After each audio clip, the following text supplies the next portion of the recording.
আমন্ত্রণ young night অনুষ্ঠানে। প্রথমে একটু ক্ষমা চেয়ে নেব, কারণ যান্ত্রিক ত্রুটির কারণে আমাদের অনুষ্ঠান শুরু হতে একটু দেরি হয়ে গেল। তো শেষ পর্যন্ত আমরা আবার আসতে পেরেছি আপনাদের সামনে। এর জন্য আসলে আমরা নিজেদেরকে ভাগ্যবান মনে করছি। আর এত রাতে আমাদের অনুষ্ঠান দেখছেন, এই জন্য আপনাদেরকে ধন্যবাদ। খুব বেশি যেহেতু অনেকখানি সময় নষ্ট হলো, এই জন্য খুব অন্য কথা না গিয়ে একটু প্রথমে আমাদের অতিথির সঙ্গে পরিচয় করে দিই। আমাদের সঙ্গে আজকে স্টুডিওতে আছেন তারেক আকবর। আসসালামু আলাইকুম। তিনি chairman youth voice of Bangladesh নামে একটি প্রতিষ্ঠানে, নিশ্চয় শুনবো যে এই প্রতিষ্ঠানে কাজকে। এবং আমাদের সঙ্গে সবসময়ের মতো একজন আমাদের সঙ্গে ভিডিও কনফারেন্সে আছেন। তার নাম হচ্ছে হেলাল নাহিদ। হেলাল নাহিদ, শুনতে পাচ্ছেন আমাকে? নাহিদ হেলাল, হ্যাঁ শুনতে পাচ্ছি। নাহিদ হেলাল, তিনি ফাউন্ডার অব বাংলাদেশিজম প্রজেক্ট নামে একটি প্রতিষ্ঠানের তিনি একজন প্রতিষ্ঠাতা। নাহিদ, আপনার কাছে একটু প্রথমে জানতে চাইবো যে শুরু করতে আপনার আসলে কি ধরনের কাজ করেন। একটু আমি নামটা একটু অন্যরকম লেগেছে, বাংলাদেশিজম প্রজেক্ট, এটা আসলে কি ধরনের কাজ আপনারা করেন? বেসিক্যালি বাংলাদেশিজম প্রজেক্ট মোস্টলি প্যাট্রিয়টিক, সো দেশপ্রেমমূলক কাজগুলি আমরা করি। সো আমরা আমাদের দেশপ্রেমটাকে দেখানোর চেষ্টা করি বিভিন্ন পজিটিভ ওয়েগুলি দিয়ে বাংলাদেশের। সেটা পজিটিভ লিডারশিপ হতে পারে, সেটা পজিটিভ কোনো স্থান হতে পারে, একটা পজিটিভ কোনো অ্যাচিভমেন্ট হতে পারে, সেটা বাংলাদেশের কোনো একটা সুন্দর জায়গা হতে পারে, সেটার ছবি হতে পারে, একটা ডকুমেন্টারি হতে পারে, মানে এমন যে কোনো কিছু যেটা বাংলাদেশকে সুন্দর ওয়েতে রিপ্রেজেন্ট করবে।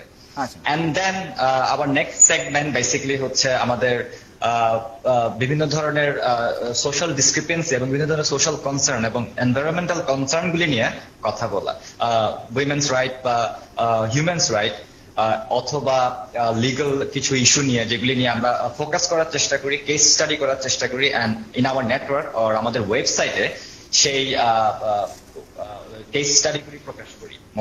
নাহিদ হেলাল, আপনার কাছে আবার আসছে। আমি একটু তারেক আকবর আপনার কাছে জানতে চাইবো, ইউথ ভয়েস অফ বাংলাদেশ প্রতিষ্ঠানটা আসলে কি ধরনের কাজ করে? রেজন ভাই, প্রথমে আপনাকে ধন্যবাদ এবং এটিএন বাংলা ইয়াং নাইটকে এটিএন নিউজকে ধন্যবাদ আমাকে এখানে আমন্ত্রণ জানানোর জন্য এই অনুষ্ঠানটিতে। Basically youth voice of Bangladesh, যেটা আমরা শর্টে বলে থাকি YVB, আমরা কাজ করছি youth leadership and youth awareness নিয়ে। অ্যান্ড ইউথ লিডারশিপের আর ইউথ অ্যাওয়ারনেস দুই ধরনের ডাইমেনশন। ফার্স্ট ডাইমেনশন যেটা ইউথ লিডারশিপ, এখানে আমরা বিভিন্ন সেমিনার সিম্পোজিয়ামস করে থাকি, যেখানে ইয়াং জেনারেশনস যারা, ওদের আমরা লিডারশিপ স্কিলসটাকে এনহ্যান্স করি, বাড়াতে চেষ্টা করি ওরা ভালো লিডার্স হোক। এখন যেমন লাস্ট মান্থে আমাদের একটা সেমিনার হয়েছে চিটংয়ে, খুব বড় একটা সেমিনার, সেটা হিউম্যান ট্রাফিকিং নিয়ে ছিল এবং ওখানে বিভিন্ন জিউরিস্ট, অ্যাডভোকেটস, বিভিন্ন প্রেস, মিডিয়া এন্ড এভরিওয়ান সবাই প্রেজেন্ট ছিল। এবং খুব ইয়াং জেনারেশন যারা ছিল ওখানে সবাই ছিল ইউনিভার্সিটি রিপ্রেজেন্টেটিভস, তাদের মধ্যে একটা ইন্টারাকশন ছিল। তো ওভাবে আমি মনে করি they were quite motivated. And another ডাইমেনশনে আমাদের ইউথ অ্যাওয়ারনেসের যে পার্টটা আছে, সেখানে আমরা চ্যারিটি মূলক যে অনুষ্ঠানগুলো আমরা সেটা পালন করে থাকি এবং আমাদের দেশীয় যে মেইন ডেজগুলো, যেমন পহেলা বৈশাখ, 21শে ফেব্রুয়ারি, আমরা ওগুলো পালন করি। আচ্ছা, তার যেহেতু আমাদের সময় কম, আমরা অনেক বিষয় নিয়ে আলোচনার একটা পরিকল্পনা করেছিলাম এখানে বসে, কিন্তু হয়তো সব সম্ভব হবে না। একটু আপনার সঙ্গে জানতে চাইবো, তার আগে আপনার সাথে কথা বলার আগে আমি একটু কয়েকটি পত্রিকার হেডলাইন একটু পড়ে নিতে চাই। আজকের যে অনলাইন পত্রিকাগুলো এসছে, দৈনিক প্রথম আলোর যে অনলাইন ভার্সনটি আছে, সেখানে দুটো যদি আমি প্রথম হেডলাইন দেখি, তারা বলছেন যে এবারের নির্বাচন বর্জন করলে বিএনপির অস্তিত্ব থাকবে না। এটা আওয়ামী লীগের স্থানীয় সরকার মন্ত্রী সৈয়দ আশরাফুল ইসলাম তিনি বলেছেন। তিনি এবং পাশে যে হেডলাইনটি আছে সেখানে বলে দল বলতে শুধু আওয়ামী লীগ ও জাপাই, মন্তব্য এরশাদের। গাড়ির উপর ক্ষোভ কেন, পুলিশের চর, নানা ধরনের আছে। আমি এই প্রথম দুটো বললাম, একটা কারণ আছে, আমি বলবো। যদি বাংলা নিউজ 24 এর হেডলাইন বলি, 7 খুন কোটি টাকায় আসামি অব্যাহতির অভিযোগ। তারপরে বাংলাদেশে যদি আছে আত্মহত্যা করা মুক্তিযোদ্ধাকে চেনেন না সচিব। গতকাল একজন মুক্তিযুদ্ধ আত্মহত্যা করেছেন, যা আত্মহত্যা করার আগে তিনি যে নোট লিখে গেছেন, সেখানে তিনি বলেছেন যে অপমানের জ্বালায় তিনি আত্মহত্যা করছেন। আমি দুটি দেখলাম, এই দুটিতে আমি যেটি বলছিলাম যে একটি কারণ আছে। এই এখন পর্যন্ত যে দুটো হেডলাইন দেখলাম বা আরো যে হেডলাইনগুলো আছে, সেখানে কিন্তু তরুণদের উৎসাহিত করতে পারে, আপনার যেতে তরুণদের কাজ করেন, উৎসাহিত করতে পারে এমন কোন সংবাদ আমি কিন্তু দেখতে পেলাম না। মিডিয়ার এখানে আসলে রোলটা কিরকম, আপনার কি মনে হয় যে তরুণদের উৎসাহিত করতে পারে এমন সংবাদ বাংলাদেশের মিডিয়াগুলোতে আসলে কতটা আসে? বেসিক্যালি মিডিয়ার ক্ষেত্রে যদি আমি বলে থাকি, আমি নিজে অর্গানাইজেশন করছি ইউথ ভয়েস অফ বাংলাদেশ 2013 সাল থেকে, এবং আমি নিজে দেখে আসছি যে জিনিসগুলোতে অ্যাকচুয়ালি মিডিয়া ফোকাসড হয়, চ্যানেলসরা ফোকাস করে, সেই জিনিসগুলাই কিন্তু বেসিক্যালি আমাদের পুরো বাংলাদেশ দেখছে, বাংলাদেশের ইয়াং জেনারেশনসরা দেখছে, এবং তারা মোটিভেটেড হচ্ছে যে আমি কিছু ভালো কাজ করব। সো আমি মনে করি মিডিয়ার একটা বিশাল রোল আছে, প্রত্যেকটা মিডিয়া, এটা প্রিন্ট মিডিয়া হোক, টেলিভিশন হোক, প্রত্যেকটা মিডিয়া একটা রোল আছে তরুণদের মধ্যে একটা কনস্ট্রাকটিভ একটা মোটিভেশন তৈরি করার জন্য, তাদের একটা বিশাল একটা রোল। এবং শুধু এটাই নয়, মিডিয়ার একটা সিএসআর যেটা বলি আমরা, কর্পোরেট সোশ্যাল রেসপন্সিবিলিটি, এটাও একটা রেসপন্সিবিলিটি আছে সোশ্যাল আমাদের ইয়াং জেনারেশনসের প্রতি। তো আমি মনে করি মিডিয়া যদি আমাদেরকে সাপোর্ট করে, ইয়াং জেনারেশনসকে, ইয়াং যেরকম আমাদের মতো যে অর্গানাইজেশনসগুলো আছে, আমরা আরও আগাতে পারবো, আমরা আরও ভালো করতে পারবো, এবং ইয়াং যারা জেনারেশন যারা আছে, they will be more motivated to work for the betterment of our country. আচ্ছা, নাহিদ, আপনার কাছে জানতে চাইবো একটি সংবাদ একটু আপনাকে জানাতে চাই, তারপরে হচ্ছে আপনার মন্তব্য জানতে চাইবো। তরুণদের নিয়ে কথা হচ্ছে, আমি একটু কথা বলতে চাই তরুণদের মত প্রকাশের স্বাধীনতা নিয়ে। আজকে ঠিক করেছিলাম যে এই বিষয়টা নিয়ে কথা বলবো। আপনি নিশ্চয়ই জানেন, গতকালই একটি প্রেস কনফারেন্স করা হয়েছে পুলিশের পক্ষ থেকে, ঢাকা মহানগর গোয়েন্দা পুলিশের পক্ষ থেকে একটি প্রেস কনফারেন্স করা হয়েছে। সেখানে তারা বলেছে যে গত 26শে ফেব্রুয়ারিতে ব্লগার এবং মুক্ত লেখক, বিজ্ঞান লেখক এবং মুক্তমনা ব্লগার বলা হচ্ছে অভিজিৎ রায় হত্যাকাণ্ডের, তারা বলছেন যে হত্যাকাণ্ডের দায়ে যারা 7 জনকে শনাক্ত করেছেন যে তারা এই হত্যাকাণ্ডের জন্য দায়ী, কিন্তু গ্রেপ্তার করতে পারেননি, এই কথাটা বলেছেন। এই যে একটা সংবাদ, এই সংবাদটিতে তার বাবা, অভিজিৎ রায়ের বাবা কিন্তু ক্ষোভ প্রকাশ করেছেন এবং তিনি প্রত্যাখ্যান করেছেন কথাটি। তিনি বলেছেন যে এটা আইওয়াশ, এবং এর মাধ্যমে আসলে পুলিশ একজন আইওয়াশ করার চেষ্টা করেছে, শনাক্ত করা গেছে কিন্তু গ্রেপ্তার করা যায়নি, এটা তারা মানতে রাজি নন। আপনি আসলে কতটা তরুণ হিসাবে কতটা সন্তুষ্ট বা কত আশ্বস্ত হতে পারছেন এই হত্যাকাণ্ডের এই অগ্রগতি নিয়ে? ডেফিনেটলি একটা মার্ডার হয়ে যাওয়ার পরে, যদি মার্ডার যারা কিলার, যারা অপরাধটা করেছে, তাদেরকে শনাক্ত করার পরেও যদি অ্যারেস্ট করা না হয়, এটা অবশ্যই খালি যে কোনো মানুষের জন্য, যে কোনো নাগরিকের জন্য এটা ভয়ের ব্যাপার। সেটা আমি একজন সাধারণ নাগরিক হয়েও হতে পারি, সেটা একজন ভিআইপি এরও সেই ভয় থাকতে পারে, বা একজন লেখকেরও থাকতে পারে। তো এখন পর্যন্ত শনাক্ত হয়ে গেছে কিন্তু অ্যারেস্ট হয়নি, বা অ্যারেস্ট করা যাচ্ছে না, বা খুঁজে পাওয়া যাচ্ছে না। আই থিঙ্ক এখানে কন্ট্রাডিকশন বা কন্ট্রাডিক্টরি কোনো কিছু থাকতে পারে, অথবা এখানে মিস ইনফরমেশন হতে পারে, অথবা কোনো ধরনের ব্যালেন্স নাও থাকতে পারে। দুইটা পক্ষেরই ব্যালেন্স, যারা খুঁজে দেখছেন, যারা শনাক্ত করছেন এবং যারা তদন্ত করছেন, দুইটার মধ্যে সমন্বয় নাও থাকতে পারে, হয়তো ইনফরমেশন, যারা মিস্টেক যেটাকে বলা হয়। সো আমার মনে হয় যে এখানে সমন্বয়কারীর অভাব, এখানে সমন্বয়ের অভাব আছে দুটো যারা এই কাজগুলি করছেন। এবং শনাক্ত যদি না হয়, তার মানে হচ্ছে যে ভবিষ্যতে আরো এই ধরনের ঘটনা ঘটার একটা বেসিক্যালি এটা একটা ইনস্পিরেশনও বলা যায়, ইন এ নেগেটিভ ওয়ে, যে হয়তো ভবিষ্যতে যদি not about this kind of murder, যে কোনো ধরনের ক্রাইম, যে কোনো ধরনের মার্ডার, কিলিংস, এটা হয়তো ইন্সপায়ার করবে তাদেরকে, যে তারা হয়তো বুঝে যাবে যে হয়তো আমাকে শনাক্ত করবে কিন্তু আমাদেরকে ধরতে পারবে না, and then the crime will go on. আচ্ছা, simply crime will go on. আচ্ছা, আমি তারেকের কাছে এই বিষয়টা জানতে চাইবো। এই যে এতজন ব্লগার মারা গেল না, এখন পর্যন্ত ওয়াশিকুর রহমান বাবুকে যারা হত্যা করেছিলেন তাদের 2 জনকে গ্রেপ্তার করা সম্ভব হয়েছে, শুধুমাত্র আশেপাশে যারা জনতা ছিলেন তারা ধরে তাদেরকে পুলিশের কাছে সোপর্দ করেছিলেন বলে। তারপরে কিন্তু তাছাড়া কিন্তু কেউই গ্রেপ্তার হতে আমরা দেখিনি।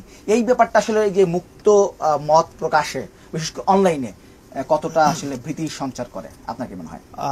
যখনই আমি মুক্ত মতের কথাটা বলবো, এটাতে ফ্রিডম অফ স্পিচটা আসে এখানে definitely. And being a lawyer, আমি আমার ল পয়েন্ট অফ ভিউ থেকে কিছু কথা বলবো। সেটা হচ্ছে আমাদের বাংলাদেশের সংবিধানে আর্টিকেল 39 যেটা আছে, সেটা গ্যারান্টি করে ফ্রিডম অফ স্পিচটা, যে আমাদের একটা বাক স্বাধীনতা আছে। এখন বাক স্বাধীনতা আছে বলেই আমি অনলাইনে সোশ্যাল মিডিয়া সাইটসগুলোর মধ্যে, যেমন ফেসবুক বা টুইটারে, আমি যা ইচ্ছা খুশি তো আর লিখতে পারবো না। সো আইসিটি অ্যাক্ট যেটা আছে, information and communication technology act 2006, এটা সেকশন 57 যেটা বলে, আমি যদি কোনো ফলস বা ফেক, কোনো ডিফেমেটরি, কারো ব্যাপারে মিথ্যা কোনো ইনফরমেশন যদি অনলাইনে প্রচার করি, এটা একটা অফেন্স কিন্তু আইনটার অনুযায়ী, আইনটার উইদিন দ্য আইন। তো এখন আমি যদি ওই অফেন্সটা করি, ওটার জন্য আমাকে ম্যাক্সিমাম 10 years ইমপ্রিজনমেন্ট হবে, এবং এর সাথে ম্যাক্সিমাম 1 কোটি টাকা আমাকে জরিমানা করবে। সো দেখেন জিনিসটা কিন্তু মত প্রকাশের যে ব্যাপারটা, স্বাধীনতাটা, এটা আমাদের বাংলাদেশের সংবিধানই আমাদেরকে দিয়ে দিয়েছে। But on the other hand there is a law যেটা আমাদেরকে স্টপ করছে, মানে যে আমরা যেন ফলস কিছু আবার না দিই, উইচ ইজ গুড ইলেকট্রনিক ফরম্যাটের মধ্যে। And on the another side আমাদের লাস্ট ইয়ারে জাতীয় সম্প্রচার নীতিমালা 2014টা আমাদের গ্যাজেটেড হয়েছে, এবং ওখানে কিছু প্রভিশনস আছে যেটা আসলেই আমাদের মত প্রকাশে সোশ্যাল নেটওয়ার্কিং সাইটসগুলোর মধ্যে স্টপ করে। যেমন একটা প্রভিশন আছে যে কোনো ব্যক্তির পার্সোনাল কোনো ইনফরমেশন আমরা প্রকাশ করতে পারবো না। আপনার আসছি আমি একটু বলে নিই, আমাদের সঙ্গে আরেকজন যোগ দিয়েছেন ভিডিও কনফারেন্সের মাধ্যমে, কাশফিয়া নেহরিন, তিনি শিক্ষার্থী বুয়েট। কাশফিয়া, আপনাকে আমাদের অনুষ্ঠানে স্বাগত। শুনতে পাচ্ছেন আমাকে? হ্যাঁ হ্যাঁ, শুনতে পাচ্ছি। ওকে, ধন্যবাদ কাশফিয়া। আপনার কাছে আসছি, তবে তার আগে দর্শক আমাকে টেলিফোন করেছেন, আমাদেরকে একটু তার সাথে কথা বলে নিই। হ্যালো হ্যালো, আচ্ছা, সম্ভবত লাইনটি কেটে গেছে। তো দর্শক ফোন করেছেন, যেহেতু আমি এর আগে বলতে ভুলে গেছি, দর্শক যারা আপনারা এই অনুষ্ঠানটা দেখছেন সরাসরি কিন্তু এই অনুষ্ঠানে আপনারা অংশ নিতে পারেন, আপনাদের মতামত জানাতে পারেন। 3টি উপায় আছে: টেলিফোন, আমাদের ফেসবুক পেজ এবং স্কাইপ, এবং আমাদের ইমেলও করতে পারেন। আমাদের এই স্ক্রিনে এই নাম্বারগুলো এবং ঠিকানাগুলো দেওয়া আছে, নিশ্চয়ই আশা করবো যে কোনো সময় আপনার সঙ্গে কথা বলতে পারবো। কাশফিয়া, আপনার কাছে একটু আসি, আপনি বুয়েটের স্টুডেন্ট। আমরা যেটি অভিজিৎ হত্যাকাণ্ড নিয়ে কথা বলছিলাম, বলা হচ্ছে যে যাদের শনাক্ত করা হয়েছে 7 জন হত্যাকারীকে, বলা হচ্ছে যে তাদের মধ্যে 1 জন মেডিকেল স্টুডেন্ট এবং বাকি 6 জন বিভিন্ন বেসরকারি বিশ্ববিদ্যালয়ে লেখাপড়া করে, উচ্চশিক্ষিত, এবং তারা অনেক ভালো বা সলভেন্ট ফ্যামিলি থেকে এসছে। আমরা মাঝে মাঝে বিভিন্ন যে জঙ্গি সংগঠনের কথা বলি বা এই ধরনের চরমপন্থার কথা বলি, আর দেখি যে বুয়েটের থেকে কিন্তু অনেক স্টুডেন্ট, বুয়েটের মতো মেধাবী শিক্ষার্থীরা এর মধ্যে যোগ দেন। আপনার কাছে জানতে চাইবো যে বুয়েটের মতো একটি জায়গায় এত মেধাবী শিক্ষার্থীরা কিভাবে এই ধরনের চরমপন্থার দিকে উৎসাহিত হয়, কেন হয়? আচ্ছা, আমি প্রশ্নের উত্তরে 3টি ভাগে আমি দিতে চাচ্ছি। যেমন প্রথমত আমি বলে নিতে চাই যে আপনি নিজেই যেভাবে বললেন যে যারা হচ্ছে গিয়ে শনাক্তকারী যারা রয়েছে তাদের মধ্যে 1 জন মেডিকেল স্টুডেন্ট, বাকি 7 জন হয়তো বা বেসরকারি বিশ্ববিদ্যালয়ের ছাত্র। তাহলে ব্যাপারটা কি দেখা যাচ্ছে? ব্যাপারটা দেখা যাচ্ছে যে এটা যে শুধুমাত্র একটা প্রতিষ্ঠানের ব্যাপার তা কিন্তু নয়। আপনি পাবলিক বিশ্ববিদ্যালয় বলেন, প্রাইভেট বিশ্ববিদ্যালয় বলেন, জিনিসটা ভয়াবহ আকারে মারাত্মকভাবে ছড়িয়ে যাওয়া একটা ইস্যু। এটা এখন আর একটা প্রতিষ্ঠান বা একটা সেক্টরে সীমাবদ্ধ কোনো জিনিস নয়, এটি সারা দেশের পুরো জাতীয়ভাবে একটা গুরুত্বপূর্ণ ইস্যুতে হচ্ছে গিয়ে জিনিসটা দাঁড়িয়েছে। এবং দ্বিতীয়ত আমি যেটা বলতে চাই যে একটা প্রতিষ্ঠানের শিক্ষায় যদি হচ্ছে গিয়ে শিক্ষা এবং সুশিক্ষাকে আমি এক করে ফেলি তাহলে সেটা ঠিক হবে না। দ্বিতীয়ত আমি হচ্ছে গিয়ে প্রজ্ঞা এবং জ্ঞানকে যদি এক করে ফেলি সেটাও আমার ঠিক হবে না। এবং প্রাতিষ্ঠানিক শিক্ষা এবং পারিবারিক মূল্যবোধের যে শিক্ষা সেটিকেও যদি আমি হচ্ছে গিয়ে এক করে ফেলি সেটাও আমার জন্য ঠিক হবে না। কাজে প্রতিষ্ঠানের শিক্ষাটার পাশাপাশি আমার পরিবার থেকে শিখে আসা যে শিক্ষাগুলো আছে, আমি মূল্যবোধ যেগুলো শিখে আসছি, সেটি আমাকে কিভাবে গড়ে তুলতে সাহায্য করছে আমাদেরকে সেটা আগে মাথায় রাখতে হবে। কাজে আমার সামাজিক দৃষ্টিভঙ্গির দিকটা যদি আমি চিন্তা করি সেখান থেকে আমার আসতে হবে। শুধু এটা আমার বিশ্ববিদ্যালয় লেভেল থেকে যদি আমি চিন্তা করি তা হবে না, সেটা আমার প্রাইমারি স্কুলে কিভাবে ছিল, হাই স্কুলে কিভাবে ছিল, সর্বোপরি তারও আগে আমার পরিবার থেকে পাওয়া শিক্ষাটা কিভাবে ছিল সেইটা সেখানে ইনফ্লুয়েন্স করছে। এবং তারপরে যদি আমি বলতে চাই যে বুয়েটে আমাদের এই ঘটনাগুলো যেরকম আছে তেমনি ভাবে বুয়েটের স্টুডেন্টরা দেখা যাচ্ছে আন্তর্জাতিকভাবে বিভিন্ন রকম পুরস্কার পাচ্ছে, হ্যাঁ, তো সেই তাদেরকে সেই উৎসাহ মূলক কথাবার্তাগুলো হচ্ছে কি যদি আমরা মিডিয়াতে পাই তাহলে আমার মনে হয় যে ইনক্লাইনেশনটা ভালো দিকেও আসবে। আমরা এই বিষয়ে কথা বলছিলাম আসলে মিডিয়াতে তরুণদের উৎসাহিত করতে হলে আসলে কি করা দরকার, এই বিষয়ে তারা বলছিলেন যে আসলে মিডিয়াতে আরো বেশি অগ্রগামী হওয়া দরকার। আসছি আপনার কাছে, আবার আমি একটু তারেক আপনার কাছে যাব। যে প্রশ্নটি আমি কাশফিয়ার কাছে করেছিলাম সেই প্রশ্ন আপনার কাছে করব। এই যে শিক্ষিত তরুণেরা এত চরমপন্থার দিকে যে যাচ্ছে, কট্টর মৌলবাদী হয়ে উঠছে, ধর্মান্ধ হয়ে উঠছে, এই বিষয়ে আসলে কেন হচ্ছে, তারা কেন এই যুগে আসলে কেন এরকম হচ্ছে? বেসিক্যালি আমি ইউথদের যে ব্যাপারটা এটাকে আমি 2টা ডাইমেনশনে দেখব। সেটা হচ্ছে বাংলাদেশে অনেক মেধাবী ছাত্র আছে, শুধু আমি বলবো না শুধু মিডল ক্লাস বা হাই ক্লাস, বিভিন্ন সেক্টরের যারা বিদেশে খ্যাতিমান university like Harvard university, Oxford university এবং multinational companies like Reckitt Benckiser, ইউনিলিভারে কাজ করছে। এবং অন দ্য আদার সাইড একটা সেক্টর আছে যারা মাদকাসক্তে লিপ্ত, খারাপ কাজ করছে। আর আপনি যেটা বললেন যে হত্যাকাণ্ডের সাথে জড়িত, it can be higher class, it can be middle class, anyone. তো বেসিক্যালি আমরা আমাদের সংগঠন থেকে ইউথ ভয়েস অফ বাংলাদেশ থেকে আমরা যেটা করছি, আমরা চাচ্ছি তাদেরকে নিয়েই কাজটা করার জন্য। কারণ তাদের মধ্যে আমরা চাচ্ছি যে আমাদের কালচারাল যে মূল্যবোধটা, বড়দের সম্মান করা, ড্রাগ এডিক্টের পথে না যাওয়া, এই জিনিসগুলো থেকে যেন তারা বের হয়ে আসতে পারে, অলওয়েজ মোটিভেটেড থাকে। আমরা এই টাইপের প্রোগ্রামসগুলোই অলওয়েজ করে থাকি আমাদের লিডারশিপ অ্যান্ড অ্যাওয়ারনেস প্রোগ্রামস। একটা ফোন আছে। হ্যালো, আসসালামু আলাইকুম। আসসালাম, কে বলছেন, কাকে প্রশ্নটা করবেন?